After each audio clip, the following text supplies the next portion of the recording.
સ્થાનિક સ્વરાજ્યની ચૂંટણીનો માહોલ હાર ગરમાયો છે ત્યારે એક બાદ એક ભારતીય જનતા પાર્ટી હોય કે કોંગ્રેસ કે આમ આદમી પાર્ટી તેમના દ્વારા જે છે ઉમેદવારોની જાહેરાત થઈ રહી છે ત્યારે અમદાવાદના ચાંદખેડા વોર્ડ ખાતે જે છે ભારતીય જનતા પાર્ટી દ્વારા ઉમેદવારના નામની જાહેરાત થઈ ગઈ છે ત્યારે પૂર્વ કોર્પોરેટર ચાંદખેડાના જયંતિભાઈ જાદવના પુત્ર યશભાઈ જાદવને પણ જે છે ટિકિટ મળી છે ભારતીય જનતા પાર્ટી તરફથી। તેઓ આ વખતે ચાંદખેડા વોર્ડથી ચૂંટણી લડવાના છે ત્યારે આપણે તેમની સાથે ખાસ વાતચીત કરીશું। જી યશભાઈ, સૌ પ્રથમ તો સંયમ દ્વારા આપને ખૂબ ખૂબ અભિનંદન ટિકિટ મળવા બદલ। આપનો આભાર। શું કહેશો કે આપને ટિકિટ મળી છે, કેવું લાગી રહ્યું છે? ટિકિટ મળવાથી હું એક સેવા કરવાનો જે મોકો મળ્યો છે એ બદલ હું ખૂબ ખૂબ આનંદ અનુભવું છું।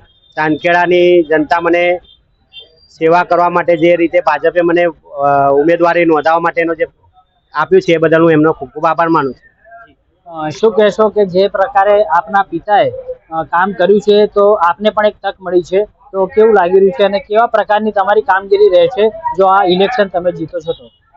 મારા ફાધરે ચૂંટણીમાં જે વખતે કોર્પોરેટર હતા ત્યારે એમણે નાના નાના માણસોનો બી કામ કરેલા છે। સોસાયટીઓમાં જે ચાંદખેડાના આઈઓસી પટ્ટા કે કોઈ બી રોજતા જ્યાં સોસાયટીમાં રોડ નહોતા એ રોડ ગટર પાણી એની વ્યવસ્થા કરેલ છે। આજે ચાંદખેડામાં એવું છે કે નવા કોર્પોરેટર કોઈ અત્યારે અમારે કરવું હોય તો અમારે એવું કહેવું પડે છે કે રોડ પહેલાં પૂછવા પડે છે કઈ જગ્યાએ બનાવવા, કારણ કે રોડ મોટા ભાગના બની ગયેલ છે। પાણીની વ્યવસ્થા તો દરેક જગ્યાએ થઈ ગઈ છે।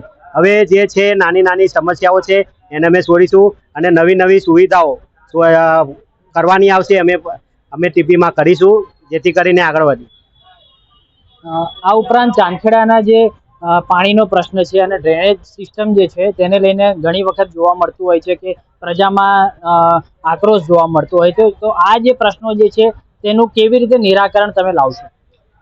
ડ્રેનેજની જે તકલીફ છે પાણી વરસાદી લાઇનની એ અમુક જગ્યાએ જે થાય છે એના માટે એ બહુ ઓછી હોય છે, જે અડધો કલાક માટે ભરાતું હોય છે પછી પાણી ભરાયેલું રહેતું નથી।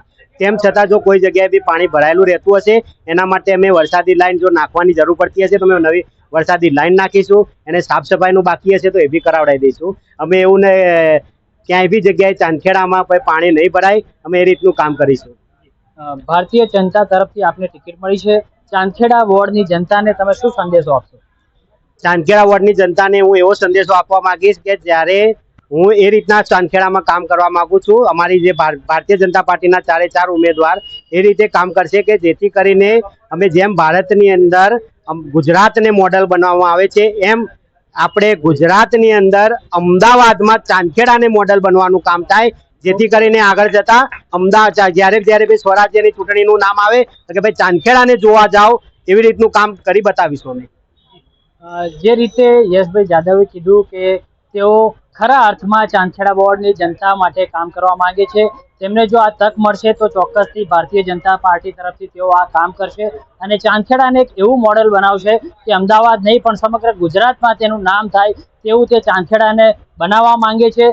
તો આગામી સમયમાં જ્યારે ચૂંટણીના જે પરિણામ આવશે તેમાં જોવાનું રહેશે કે યશભાઈ જાદવનું જે આ વચન જે છે તે કેવી રીતે તેઓ નિભાવશે અને જીતે છે કે કેમ, અને કોંગ્રેસ અને આમ આદમી પાર્ટીને કેવી ટક્કર મળે છે તે પણ આ ખાસ જોવાનું રહેશે।